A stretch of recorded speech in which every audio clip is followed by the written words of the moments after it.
നമ്മുടെ കുഞ്ഞുങ്ങൾ ചോദിക്കുന്ന പോലെ ചോദ്യങ്ങൾ ചോദിച്ചപ്പോൾ നരേന്ദ്രൻ്റെ അമ്മയ്ക്ക് ഉത്തരങ്ങളുണ്ടായിരുന്നു. ഒരിക്കൽ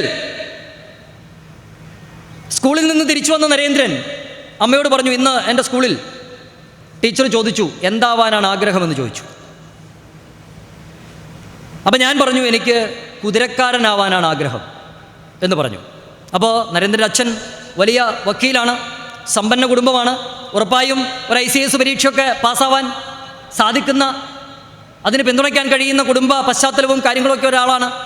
നമ്മുടെയൊക്കെ വീട്ടിലേക്ക്, എൻ്റെ ഉൾപ്പെടെ വീട്ടിലേക്ക് മോള് വന്നിട്ട് അല്ലെങ്കിൽ മക്കൾ വന്നിട്ട് പറയാണ്, എനിക്ക് ഓട്ടോറിക്ഷ ഡ്രൈവർ ആവാനാണ് ആഗ്രഹം, എനിക്ക് JCB ഓടിക്കാനാണ് ആഗ്രഹം എന്നൊക്കെ പറഞ്ഞാൽ ഒന്നുകിൽ അന്ന് പഠിത്തം നിർത്തും,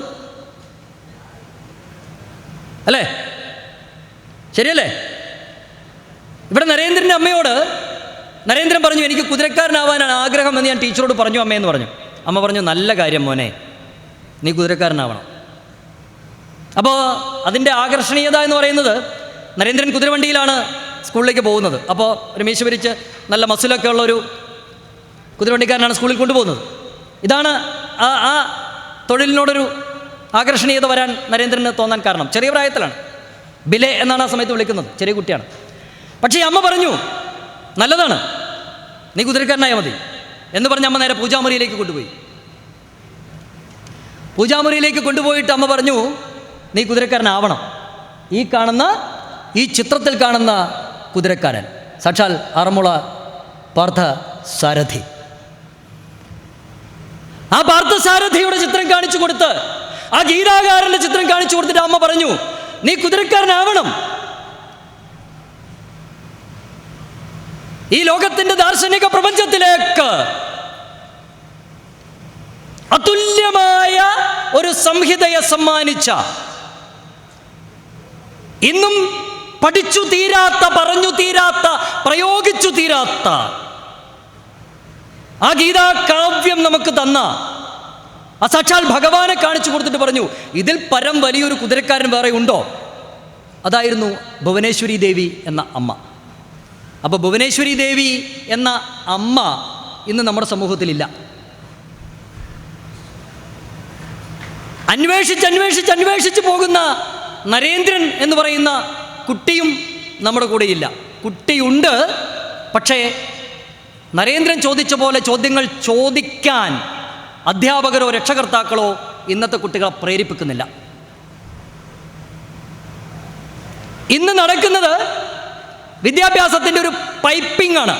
ഞാൻ തീരുമാനിക്കും, അധ്യാപകനായ ഞാൻ തീരുമാനിക്കും എൻ്റെ ക്ലാസ് മുറിയിൽ എന്ത് സംഭവിക്കണമെന്ന്. എൻ്റെ മുൻപിലിരിക്കുന്ന, ഞാൻ അട്ടപ്പാടിയിൽ ഏറ്റവും അറ്റത്തുള്ള തമിഴ്നാടിനുമായി അതിർത്തി പങ്കിടുന്ന മുള്ളി എന്ന് പറയുന്ന സ്ഥലത്താണ് ജോലി ചെയ്യുന്നത്. ഇരുള വിഭാഗത്തിൽപ്പെട്ട വിദ്യാർത്ഥികളാണ് അവിടെ ഉള്ളത്. LP സ്കൂളാണ്. എനിക്ക് 15 കുട്ടികളാണ് പഠിപ്പിക്കാനുള്ളത്. ഈ 15 കുട്ടികളുടെ സ്വപ്നങ്ങളെക്കുറിച്ച് എനിക്ക് യാതൊരു ചിന്തയുമില്ല. അവന് സ്വപ്നം വേണ്ട, അവന് ഇഷ്ടം വേണ്ട, അവൻ എന്ത് ചെയ്യണമെന്ന് അധ്യാപകനെന്ന് ഞാൻ പറയും.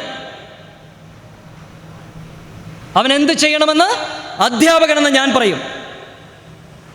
ഈ കാലത്തിൻ്റെ പൾസ് എന്താണോ, ഇപ്പോഴത്തെ ട്രെൻഡ് എന്താണോ, ആ ട്രെൻഡിനനുസരിച്ച് ഞാൻ അവനെ പഠിപ്പിക്കും. അവന് കഴിവുണ്ടോ എന്ന് ഞാൻ നോക്കില്ല. അവൻ എഞ്ചിനീയർ ആവാൻ സാധിക്കുന്നവനാണോ എന്ന് ഞാൻ നോക്കില്ല. അവൻ ഡോക്ടർ ആവാൻ സാധിക്കുന്നവനാണോ എന്ന് ഞാൻ നോക്കില്ല.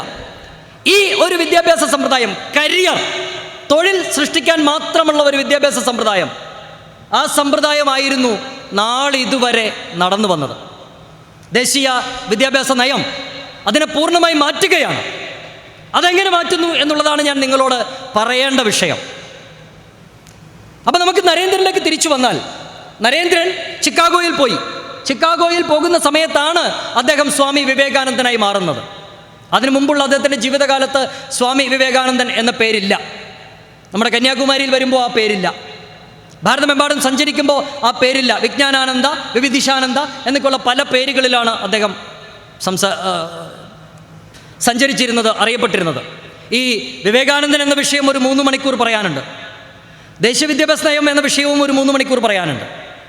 ശരിക്കും പറഞ്ഞാൽ ഭാരതത്തിൽ ഏറ്റവും താഴെ തട്ട് മുതൽ ഏറ്റവും അങ്ങേയറ്റം വരെ വിവേകാനന്ദൻ എന്ന ഒറ്റ ചെറുപ്പക്കാരൻ്റെ ജീവിതം പഠിപ്പിച്ചാൽ മതി. പ്രൈമറി തലത്തിൽ അദ്ദേഹത്തിൻ്റെ ജീവിത സന്ദർഭങ്ങൾ കഥാരൂപേണയും ഹൈസ്കൂൾ തലത്തിൽ അദ്ദേഹത്തിൻ്റെ ചെറുപ്പക്കാരൻ എന്ന നിലയിലുള്ള ആ പ്രവർത്തനങ്ങളും ഉയർന്ന തലത്തിൽ അദ്ദേഹത്തിൻ്റെ ദാർശനിക കാഴ്ചപ്പാടുകളും പഠിപ്പിച്ചു കഴിഞ്ഞാൽ ഇവിടെ ഒരു കൺഫ്യൂഷനും നമ്മുടെ ആർക്കും ഉണ്ടാവില്ല എന്നുള്ളതാണ്. പക്ഷേ നാളിതുവരെ നമുക്കതിന് സാധിച്ചില്ല എന്നുള്ളതാണ്. അതൊക്കെ ഒരുപാട് കോംപ്ലിക്കേറ്റഡ് ആയ കാര്യങ്ങളാണ്. അതിനകത്തേക്കൊക്കെ പറയാൻ പോയി കഴിഞ്ഞാൽ ഇന്നൊന്നും പറഞ്ഞ് തീരില്ല.